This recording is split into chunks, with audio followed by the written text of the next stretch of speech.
הלו, אתה אמרת אתה מזמין מזרום ואתה מבטל פתאום?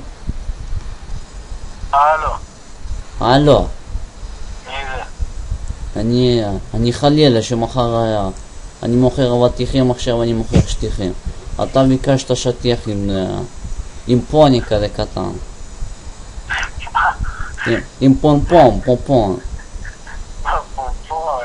כן, עם פופונים בצדדים. אתה מבקש שטיח, פתאום מבטלת. לא מבטלת ככה סתם, מה זה? מה זה שוק פה? מה זה כושל אמא שלך פה? אין דבר כזה. אתה רוצה קונה, אתה לא רוצה הולכת, מה? אתה רוצה קונה, אתה לא רוצה הולכת לא שנת, מה? אתה רוצה קונה שטיח או לא? אבטיח. למה לא? אתה מטפל בתחורים? כי אני אומר זה שטיח בריא, זה נגד חורים, זה טוב. זה טוב לסיליקון של אמא שלך.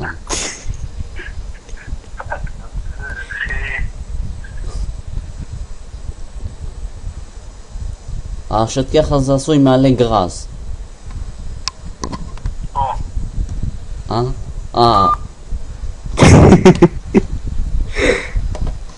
הקלטת את זה? ברור, מה חדשו. וואי, תעלה